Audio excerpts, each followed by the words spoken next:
Eko, itu dulu Pak Eko sama istri itu ini ya sering dipertemukan di satu kegiatan ya yang Ya. memang bareng-bareng dan mungkin dari situlah tumbuh benih-benih Pak. Aduh, Ya mungkin itu. Ada gimana? Saya juga tidak tahu kapan tepatnya tumbuh. Heeh. Tapi tiba-tiba saya menemukan pohon besar yang disebut cinta. Banget ya. Ini malam apa? Ini malam Iya, malam begitu, Pak. Rabu. Ya, jadi kami memang jalan sendiri-sendiri waktu itu. Kalau mengingat masa-masa kuliah itu, saya punya gebetan sendiri, dia punya banyak gebetan di sana. Kami dipertemukan ya ketika makan sambil rapat Keren ya? aktivitas Organisasi ya? kepanitiaan, organisasi gitu. Dan akhirnya memang ya tadi kami tidak tahu kapan tepatnya kami menanam benih. Tiba-tiba kami sudah menuai. Sweet ya Pak ya. so sederhana. Berarti memang Pak Eko ini Jiwa jombloku melalah. Jiwa jombloku melalah. siapa ya yang di sini yang masih jomblo ya? Kamu jomblo ya, Gajul? Enggak lah. Yuk kita jadian yuk. Iya iya. Tapi ngomong-ngomong ada nggak yang mau bertanya lagi sama Pak Eko tentang masa lalunya Pak Eko? Nah, Ngomong-ngomong ini Pak, Ya, silakan. kan jenengan sama istri kan udah itu Pak, sudah menuai. Iya. Ada gak sih warna favorit kalian ketika masa-masa masih anget-angetnya pertama kali jatuh cinta? Oh gitu ya. Ungu jelas ungu. Ungu ya, Pak? Saya pernah menulis puisi bahwa jika ungu adalah cinta. pantes. Berarti Puisi perjalanan apa yang di analisis? Gunung Asmara. Puisi apa analisis? Jadi bisa Oh, ini iya, ya. iya. Kita bisa tahu bahwa kultum asmara itu adalah jalan percintaannya Pak Eko. Iya kan? Nggak tahu itu jalannya dari mana. Ada yang dari ini ya tadi kan. Tapi dari covernya itu cocok logi ya ternyata ya. Iya. Yang Cocok perempuan, banget. yang perempuan yang itu. tadi itu yang next itu lolin, yang tadi lolin. Iya.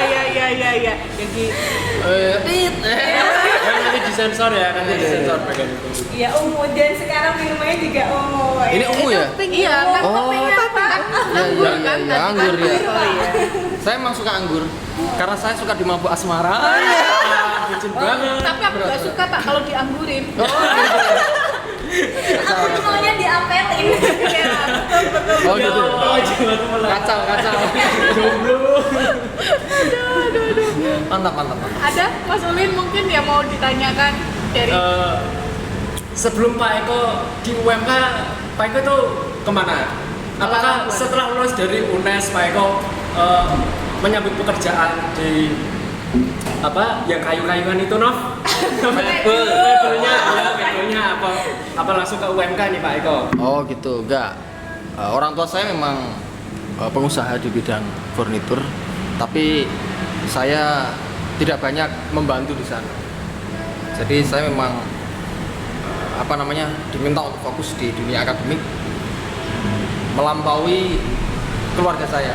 Artinya barangkali orang tua saya berpikir begini, kalau anak saya menjadi pengusaha mebel bukan menjadi prestasi, sehingga biar dia punya profesi yang lain, dan itu menunjukkan bahwa saya adalah orang yang berdikari, orang yang bisa jalan sendiri tanpa harus Dibawakan. berpangku pada orang tua saya. berarti Oleh nggak karena beralas itu, ya. oleh karena itu saya tidak pernah menyentuh dunia bisnis. Saya memang lulus dari Universitas Negeri Semarang, ngajar. Saya ngajar di sekolah sambil melanjutkan S2.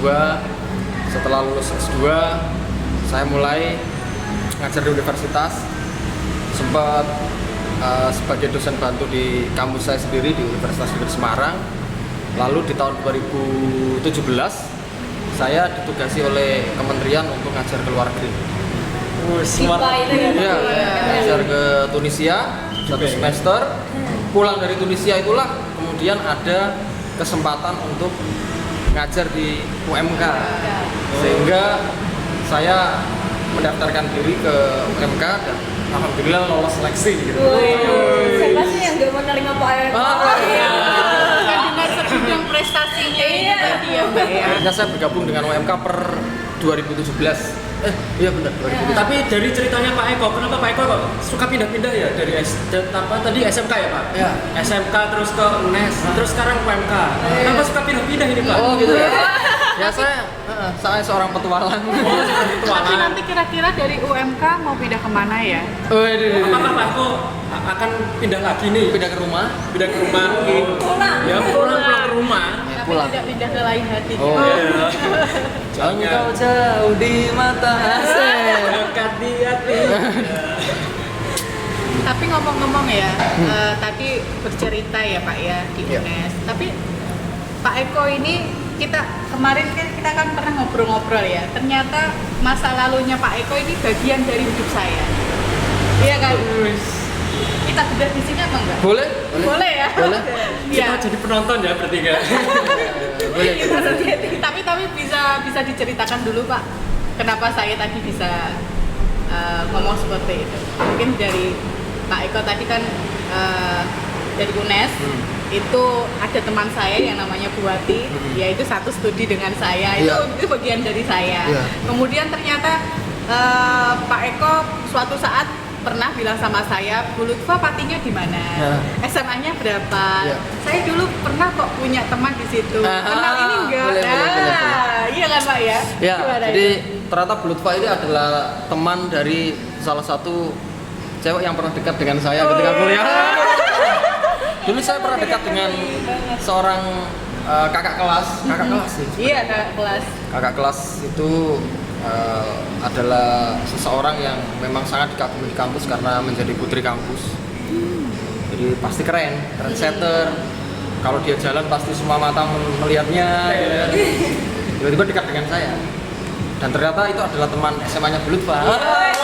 Dunia sempit ya. Bukan Dunia teman sempit. SMA saja, SMP. SMP juga. Dan memang saya pernah ngajar di UNES juga, terutama khususnya di DIPA UNES di Iya. Semarang. Waktu itu saya memang menjadi pengajar bantu bersama membawa untuk ngajar DIPA bersama Bu Wati ya. Iya. Temannya S3 Bu Lutfa juga. Jadi Bu Wati juga menginspirasi Pak Eko ya, karena Bu Wati memang luar biasa. Ya itu salah satu suksesor dan mentor saya selain mahasiswa, selain dosen saya. Ya. Beliau yang selalu motivasi saya untuk ngajar ke luar negeri, untuk menjadi seperti ini. Bahkan saya masih ingat tahun 2016 itu ada seleksi pengajaran IPA di luar negeri. Saya belum mau daftar karena saya belum punya pengalaman apa-apa. Yang mendorong saya sampai daftar seleksi itu ya buat itu. Dan itu adalah hari terakhir pendaftaran. Saya belum menyiapkan dokumen apa-apa. Ya. Buati menyampaikan daftar mas, daftar. Saya belum menyiapkan apa-apa bu. Siapkan sekarang, daftar. Oke, saya langsung siapkan. Saya daftar dan barangkali karena doa beliau, saya lolos. Alhamdulillahnya saya lolos. Saya seleksi bareng beliau, saya berangkat bareng beliau macam-macam. Ya, terima kasih buat. Ya.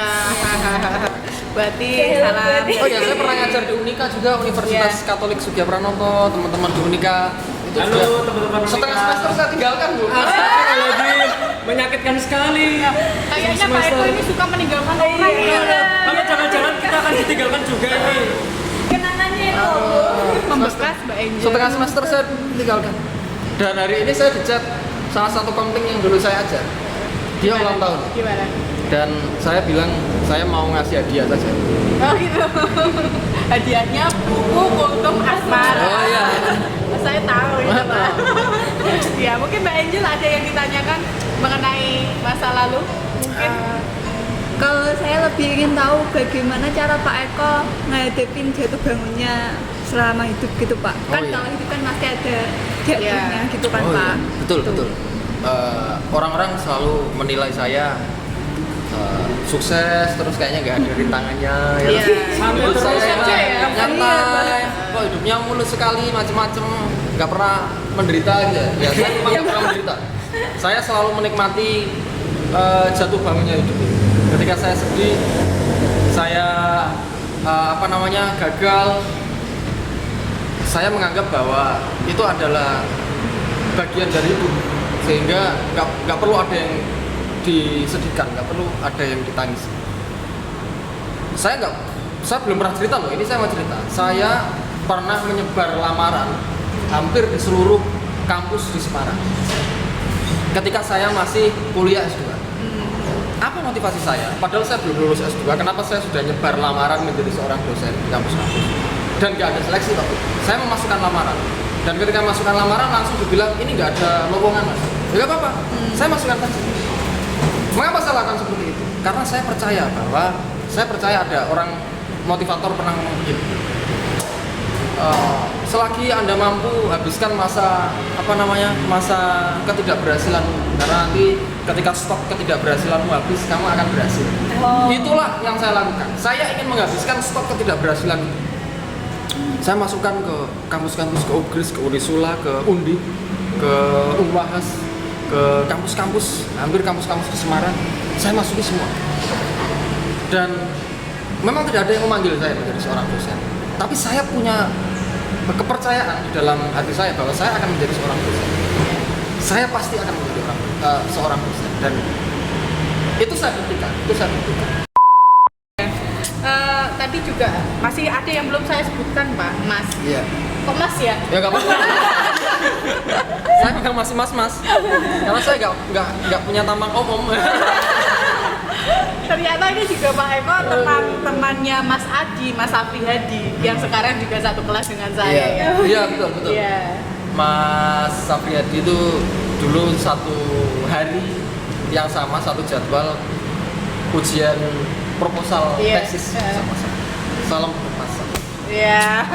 Halo Mas Afri. Semoga bisa segera nyusul saya. Iya. Ini istrinya juga sedang hamil Mas. Oh iya. Semoga sehat-sehat selalu. Iya, Mbak Yuni, Mas Adi, apa kabar? Semoga sehat selalu ya. Ya, tadi kan sudah kita mengulik ya masa lalunya Pak Eko. Jadi untuk masa sekarang, gimana Pak? Ya masa sekarang saya begini-begini aja. Nggak mungkin itu. Ini sudah nggak percaya. Saya itu Saya sekarang saya melihat diri saya ya. Saya adalah seorang pengajar, dan tugas seorang pengajar itu tidak hanya mengajar. Tugas seorang pengajar itu juga harus selalu belajar.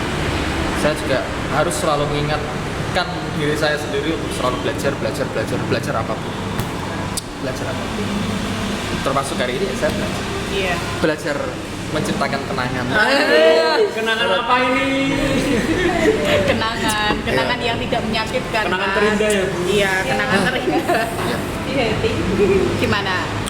Lebih Gimana Pak Eko ini sudah mau mengukir kenangan apa gimana ini? Kok bahas tentang kenangan? Ya tiap hari akan menjadi kenangan kita di masa depan kan. Iya. Betul. Inspirasi. Ditulis lagi di buku puisi nggak nih Pak? Ada nggak kira-kira Kelanjutan dari kelanjutan Pulau itu? Semoga. Pasti ada. Kalau tidak mager. Iya betul. Saya mau tanya Pak. Ya. Itu yang kan saya ketika membaca puisinya Pak Eko itu kan memang puitis sekali ya. Ya itu inspirasi dari mana Pak? Itu hanya perjalanan hidup saya. Tidak mendeklarasikan diri sebagai seorang penyair. Saya bukan dosen sastra seperti Bu Lutfa. Saya dosen linguistik. Jadi yang saya otak-atik ya selalu kata ya, kemudian frasa dan lain-lain. Kelihatan kan Iya, dari sehingga- setiap katanya. Sehingga puisi Sulit. itu hanya rekaman hidup saya. Ketika saya mau nulis ya saya nulis. Ketika enggak ya enggak. Saya justru hobi saya fotografi. Nah kalau saya upload atau unggah di sosial media saya, foto itu kan nggak menarik kalau hanya foto-foto saja. Ternyata foto itu bisa lebih hidup ketika saya tambah dengan caption yang wujudnya adalah puisi. Salah satunya dari rekaman perjalanan hidup saya, ternyata istri saya itu rajin, sehingga dikurasi tulisan-tulisan saya yang sepertinya sekiranya menarik itu disuguhkan, kemudian dikumpulkan, yang akhirnya lahirlah Kultum Asmara. Berarti kompak ya antara suami dan istri Satu ini. visi misi. Iya. Enak juga ya kalau punya pasangan. Ya, betul. Iya. Perasaannya dia apa tadi Mbak? Perasaannya dia apa? Perasaannya di dua. Dikomersialkan. Iya. Aduh. Jadi tiap pagi istri saya menyiapkan sarapan sebelum saya berangkat kerja. Obrolan kami ya memang seputar bahasa, sastra, dan pengajarannya. Karena kami sama-sama terlahir dari jurusan yang sama, saya biasanya cerita, Beb, saya ini nanti ngajar wacana. Oh masa Beb Pak? Iya, saya manggilnya Beb. Oh gitu. Saya manggilnya Beb. Iya. Jarang loh ya. Iya, saya manggilnya Beb gitu. Iya, saya nanti ngajar wacana. Ini diskusinya agak berat karena nanti diskusinya critical discourse analysis gitu. Analisis wacana kritisnya Van Dijk. Saya kok lupa ya model wacana kritisnya Van Dijk gimana. Nah, nanti istri saya yang cerita. Oh, jadi gini, bla bla bla bla bla bla bla bla bla bla bla bla bla bla bla bla. Karena saya tipikal belajar saya itu mendengarkan, menyimak. Jadi, oh, ya. Apa yang disampaikan oleh istri saya ketika sarapan ya yang saya sampaikan ketika ngajar. Oh, berarti itu ya. kuncinya itu. Iya, berarti ada sosok laki-laki yang sukses itu di belakangnya pasti ada wanita yang hebat. Iya, itu tadi sudah dibuktikan sama Pak Eko. Beruntung saya punya istri Sofi emang luar biasa. Iya, halo Bu Sofi. Selama pandemi kemarin saya berkolaborasi dengan istri saya nulis beberapa buku pipa. Alhamdulillah menghasilkan 5 buku pipa. Itu karena istri saya, bukan karena saya. Saya cuma nyumbang ide. Jadi bukunya gini yang nulis istri saya. Ya, tapi kan saling berkesinambungan kan Pak antara Bapak dengan istrinya itu. So sweet sekali ya. Iya. Jadi pengen cepet. Ya ini mungkin bisa ditiru dari Mbak Angel. Kalau milih pasangan itu Ya. yang pintar, yang Harus. berprestasi. Dan Satu jangan- tujuan. Ya, gitu. Dan nggak neko-neko pastinya. Iya itu jelas. Iya. Mantap. Pak Eko, Ya. tahu nggak kalau Pak Eko ini diundang di sini karena apa? Ya nggak tahu. Tahu masa sih? Ya saya taunya pasti begini. Saya sudah lama menjadi podcaster. Bapak Ibu dosen yang lain sudah pernah jadi narasumber ya, saya kan jadi narasumber. Ternyata saya dihakimi. Berat. Enggak. Biasanya Iya. kan Pak Eko ya yang menghakimi. Nah ini Iya. kita langsung ya, kita serbu, kita habisi di sini, di meja ini. Iya, kenapa Bu? Kenapa saya Bisa manggil? diwakilkan Mas Oli? Gini ya Pak, kenapa sih tiba-tiba kok muncul ide podcast? Oh gitu. Ini ceritanya dulu ya. Setelah muncul, kenapa kok tiba-tiba direkturnya pindah alih tangan? Oh iya. Diceritakan semuanya. Oh, gitu. Belum ada setengah tahun. Oh berarti ini serah terima jabatan nanti. Nah sekaligus. Oh ya, serah terima jabatan ditandai sosis bakar. Oke. Sama saus. Oke, ceritanya gini, ini memang belum pernah diceritakan di podcast episode sebelumnya bahwa podcast ini lahir karena perbincangan sederhana. Perbincangannya sangat sederhana.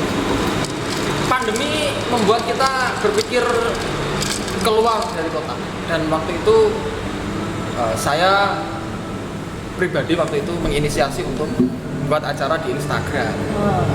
Ya, buat acara di Instagram yang topiknya tiap minggu berganti, bahas tentang kebahasaan, kesastraan, pembelajaran dan lain-lain dengan cara yang santai.